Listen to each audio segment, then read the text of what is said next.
The William Taylor incident is the story of the killing of an innocent man by self-appointed Dodge City vigilantes. The story is told from the first-person perspective of Herman Fringer, one of the early settlers of Dodge City. No one knows the exact truth about how William Taylor got himself into the trouble that led to his killing. Some say his story could have been told in many different ways. The fact is that William Taylor was executed by a drunken mob who called themselves vigilantes, and someone would need to be held accountable. Some say Taylor's murder led Governor Osborne to appoint the first commissioners of Ford County so a sheriff could be appointed.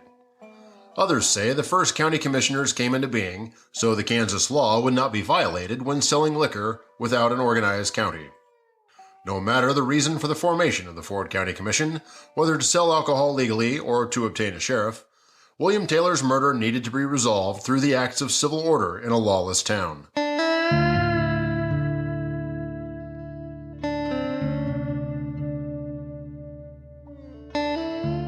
Even though a town company had organized the small settlement in August of 1872, which was to become Dodge City, the town was still unincorporated. The town had no elected or appointed officials. A county government had not yet been organized, and consequently there were no courts, jails, or official law enforcement in the region. The closest known law was located in Hays City, over 100 miles away. From August 1872 to July 1873, there were approximately 30 killings in Dodge City. Dodge City's privately hired lawmen like Billy Brooks were not up to the job of policing the settlement, and by February of 1873, a vigilance committee had to be organized. Most of the business people that formed the vigilance committee brought in hired guns to protect their holding. Within 4 months, the vigilance committee killed 2 men, ran 5 others out of town, and brought in a buffalo hunter named McGill who had been shooting up the town. In March of 1873, members of the Vigilantes, including John Scott of Peacock's Billiard Saloon and James Hanrahan of the Occident Saloon, chased down a buffalo hunter by the name of McGill. McGill's crime for the day was disturbing the peace by shooting up the town. McGill made it just outside of town when he decided to take his needle gun and open fire on Hanrahan and Scott. The response was deadly. Hanrahan and Scott returned to Dodge City with McGill, less of his fines for damages. McGill paid properly, he was strapped over his horse, and riddled with bullets. The honor, now being portrayed as becoming an active member of the Vigilance Committee, began to circulate on March 13th with Tom Sherman's induction into the Vigilante honorarium. Tom Sherman's Saloon and Dance Hall was one of the wildest saloons in Dodge City, Kansas during the 1870s. Tom Sherman, the proprietor, was a hard case when it came to dealing with any social problem that revealed itself in his saloon. Such was the case on March 13, 1873, when Sherman threw a troublemaker named Charles Burns out of his saloon. Sherman then chased Burns out into the street and shot him. After shooting the man once, Sherman reportedly commented on his poor aim. As Sherman walked up to his target that writhed in pain, said, "I'd better shoot him again, hadn't I, boys?" Then Sherman fired a shot into the man's head at point-blank range, killing him. It was on June 3, 1873, when I decided to wander upon the street among the people of Dodge City. There was nothing I loved more than those hot summer evenings when I would sit on the bench outside my drugstore and let the afternoon sun beat on my face. I could feel the dry air with each breath. The air so thick with dust you could cut through it. I liked the way the small gusts of wind rushed past me. My skin would softly quiver before returning to its calm, warm state. It made me tired. Like a silent lullaby of the sun was discreetly departing my mind out of consciousness. I looked out on Front Street, full of freighter wagons that seemed to flow into and out of Dodge City as if by the impulse of a capricious but rhythmical tide. I thought back to the time when Dodge City was a fledgling town and how it all got started. It was back in 1872 when the whiskey sales at Fort Dodge became a problem. I was a clerk at the sutler's store at the time when Colonel Dodge became opposed to the sale of whiskey on the post and closed the Sutler Bar in June of 1872. This was right after Colonel Dodge reprimanded Mr. Wright for selling liquor at the Sutler store. It was also the time when Mr. Robert Wright and I became aware of the need for constructing facilities outside the post. Mr. Wright, A.J. Peacock, and I met one evening shortly after Colonel Dodge rebuked Mr. Wright, the owner of the Sutler store, and came up with a plan to sell whiskey off the reservation. We knew the railroad was soon to arrive in September of that year, and decided to establish a town site where we could enter into the whiskey business. I, on the other hand, would set up a drugstore. It was during this meeting that we decided to open up a town company. The town company would seek acquisition of land under the Town Site Purchase Act of 1872. Our first hurdle in finding was to plan the development of 320 acres. Still, the regulations required us to have at least 100 to 200 occupants. We knew we had to have more merchants and someone to lay out the town plots. This was when we decided to reduce the size of the town to a modest 87 acres.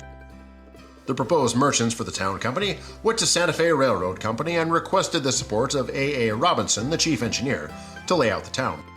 The town site was marked off in a grid pattern north and south of the railroad right-of-way, with enough room on each side to turn around an 8-mule team.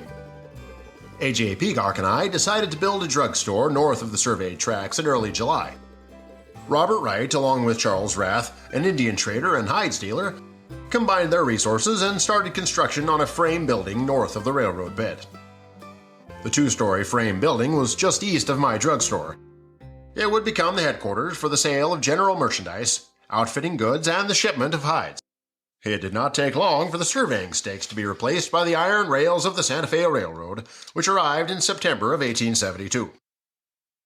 Once my drugstore was open for business, I took charge of the post office by appointment and became the postmaster.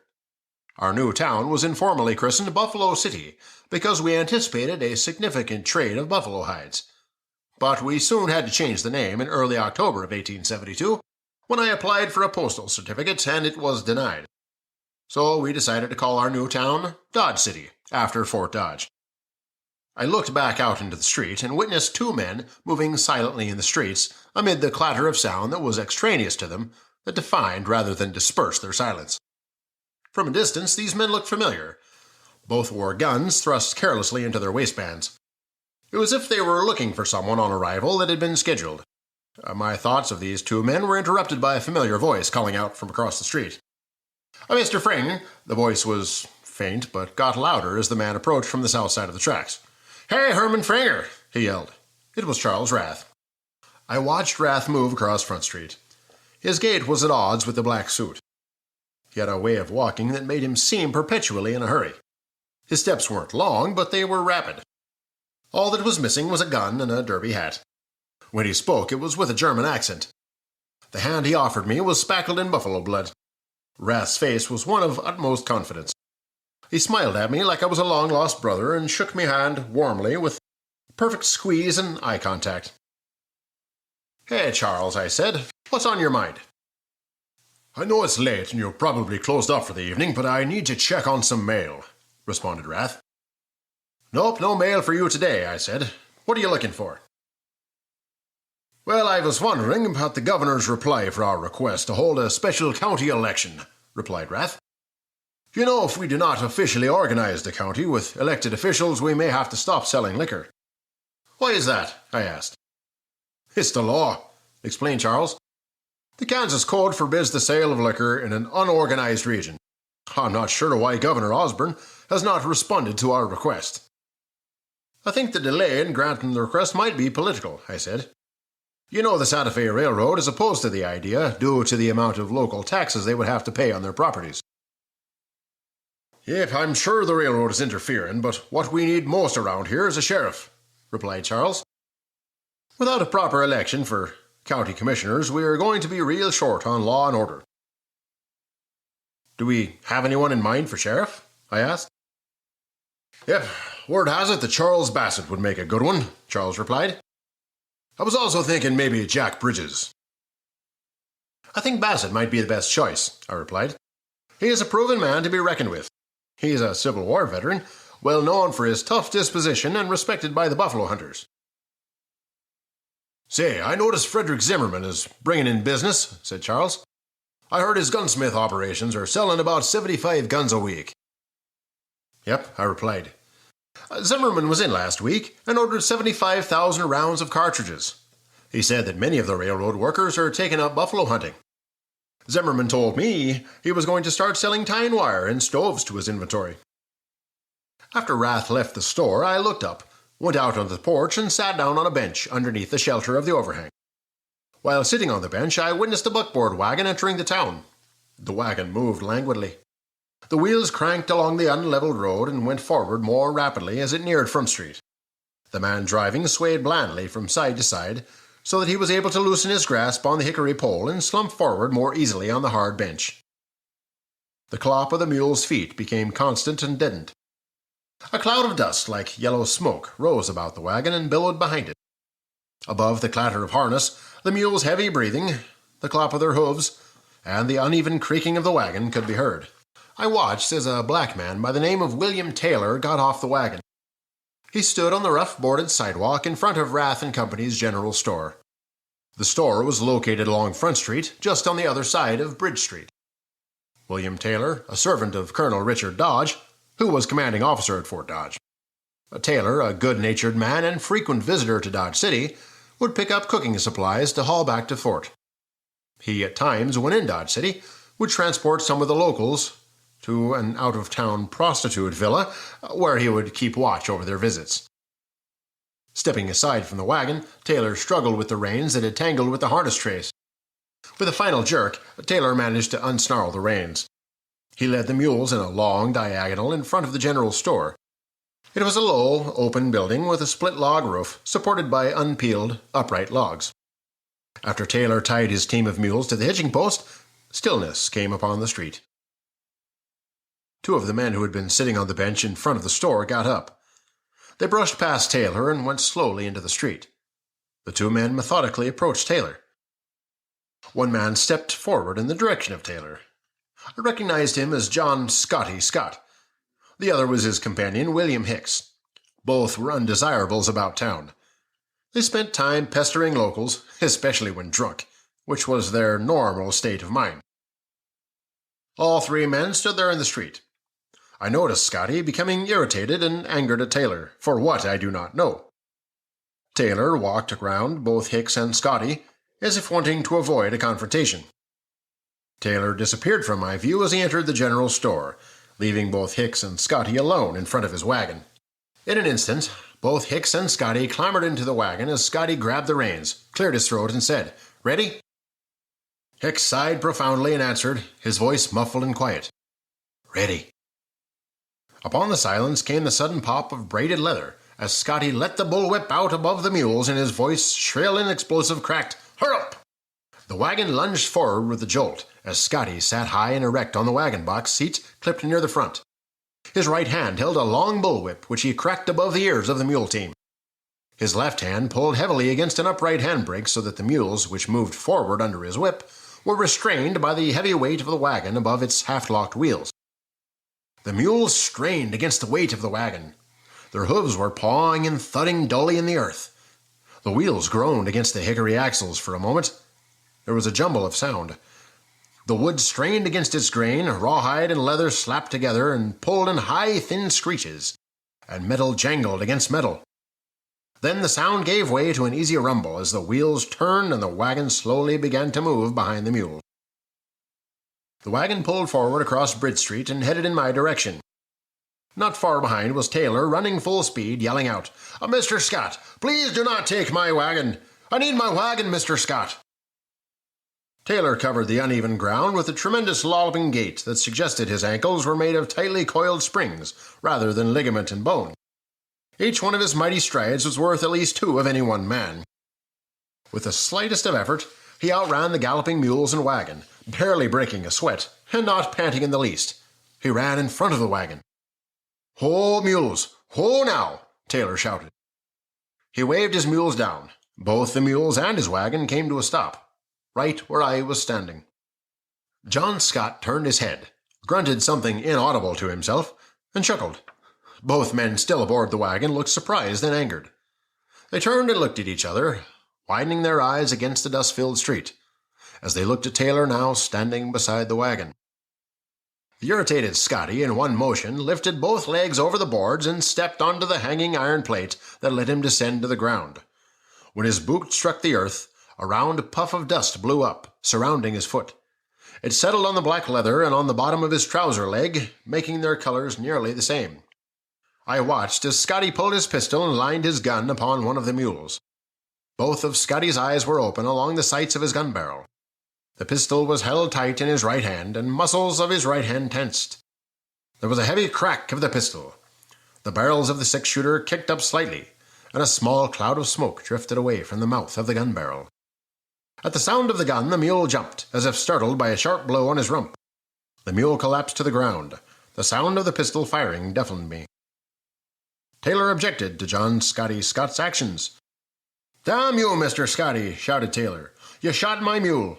Why have you shot my mule? He did not deserve it." There was something in Taylor's shout, a pain behind it. I watched Taylor's eyes. Then I knew. The anger was nothing but a shield for pain, like a cornered soldier randomly firing while under an attack, scared for his life, lonely and desperate. Taylor inhaled real slow. Scotty, with his revolver pulled and his gun barrel still smoking from killing the mule, decided to point it in Taylor's direction. Seeing the pistol pointed to Taylor made my adrenaline surge so fast I almost vomited. I could taste saliva thickening in my throat, and the beads of sweat trickling down my brow. It was the second shot that troubled me most. My ears throbbed dully, and my heart sunk deep as I waited, tense in the pounding silence, dreading a third shot which would shatter my deafness with a quick burst of sound in near-like pain. I looked back out into the street. The blood pounded in my head and throbbed against my ears, until even the sound of my own breathing was submerged. I looked out into the street and saw Taylor face down. I was startled by what I saw. Taylor lying face down, struggling to get to his hands and knees. He was wounded. How bad, I did not know. He muttered a few words, saying, "You shot me, Mr. Scott. Why you shoot me? I give you no harm." I was angered by the moment. I saw and witnessed right in front of me an injustice and cruelty beyond my comprehension. I took a chance, for I did not know what Scotty would do in my response for my condemnation of his action, for he still held his pistol in his hand.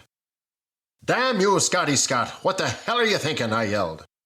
"Do not dare shoot that man again. The soldiers at Fort Dodge are going to hold you responsible if you kill this man. Now bring him inside my store so I can attend to his wound." My hands trembled, and my eyes watered as I reached my hands down to the doorknob. I could feel the hot sweat starting to trickle down my neck. I inserted the key into the door lock and gripped the doorknob tightly and twisted the handle, opening the door. With every move I made, I became more terrified. I had my back turned to Scotty, and I was unsure of his next move. My thoughts poured through my mind. My breath quickened. Would Scotty shoot me in the back? I thought. Would Scotty shoot Taylor once more? I turned quickly from inside the threshold of the door, seeing John Scott holster his gun and grab Taylor underneath his shoulders, exposing the open wound. Taylor had taken a bullet to his right shoulder. "Damn it, Hicks, do something!" yelled Scotty. "This man is heavy. Give me a hand here. I can't pull him all the way." Hicks grabbed Taylor's legs, and with the help of Scotty, they lifted him up and set it up the boardwalk when John released his grip from Taylor's. Taylor's head thumped hard to the boardwalk. "Damn it," Scotty yelled. "Look here, I got blood all over my new white shirt. Now, this makes me mad. You do the rest, Hicks. I'm leaving." "Well, ain't that the darndest thing?" replied Hicks. "You shoot him, and I get to clean up the mess." "You do what you want," said Scotty. "I'm going to get a drink. I've had enough in one day." Scotty skipped off the boardwalk and headed in the direction of Sherman's saloon. By the time Scotty stepped off the boardwalk, I had opened the door of the drugstore and turned to look at Hicks, who still had Taylor's legs. "Don't you do it, Hicks," I commanded. "Don't you leave this man here on the boardwalk in front of my store. You get this man inside, now." Hicks swung Taylor's feet around and dragged him inside my store. "Now help me get him over to that chair by the counter and you can be done with it," I said. "What happened out there between you and Scotty?" I asked Taylor. "Why did he get so angry with you?" "Mr. Fringer, I think he got mad at me because I would not take him to that place," replied Taylor. "He wanted me to go out to the woman's place where he could get satisfaction. I could not take him, Mr. Fringer, like I took him before. He wanted me to, but Colonel Dodge told me to get back to the fort. I hope he's not disappointed in me, Mr. Fringer. I hope Scotty's okay. I hurt bad, Mr. Fringer. I'm sorry for the trouble." "It's okay, William, it's okay," I replied. "I'm going to get your bleeding to stop, and we'll call Dr. McCarty to fix you up." Taylor relaxed in the chair. "Thank you, Mr. Fringer," Taylor replied. "You're a good man for caring for me." Thank you, Mr. Fringer, for all you done for me. I tore off some of the medical gauze from a nearby roll and placed it on Taylor's wounded shoulder. Hold on to this tight around your wound, I said. Press hard and it will stop your bleeding. I looked out my window and saw trouble brewing in the street. From my open window, I heard a large crowd gathering. I stepped out onto the boardwalk and looked down the street. I saw Scotty going up and down Front Street, in and out of stores, paused and went swiftly again, adjusting his motions to those people he moved among. Scotty came out of Zimmerman's, stood in front of the hardware store, and pointed in my direction. The large crowd started to move in my direction. I ran inside my store, locked the door, and closed my window, latching it down from the top. While I attended Taylor's wounds, a drunken vigilance mob entered my drugstore. The mob pushed me out of the way and dragged Taylor into the street. It was when the vigilante mob reached the middle of the street that Taylor must have realized his fate was near at hand. He begged for his life to no avail. I could see it in his eyes that he was broken. He was scared. He was proud. Yet, as I stood at the door and watched the mob reach the middle of the street, Taylor shook. Then I heard him say, "Please, Mr. Scott, don't shoot me. Please, Mr. Scott, don't shoot me like you shot my mule." The drunken mob pulled their revolvers in unison. I looked out and saw Taylor close his eyes in the blaze of a dozen shots. The multiple shots quilted the air from Taylor's lungs, sending him into an everlasting darkness. Darkness that the world would not allow to be blown away in the anomaly of the up-and-coming storm of one man's revenge. And as night came upon the town, edging amidst the luster, it descended like a coal in the western haze. The makeshift settlement that held his corpse seemed to contract as the dark expanded. What Taylor must have experienced in his last moments when his eyes lost a point of reference was a sensation like falling into his deepest fears. But the light would flicker no more in the street below him, or a match would not flare, while the door would open before him to let the lantern light gleam on those passing at his final rest. Then he would give his remains to drop upon his grave and sleep in the darkness that was unfamiliar in his burial mound. William Taylor had cooked his last meal.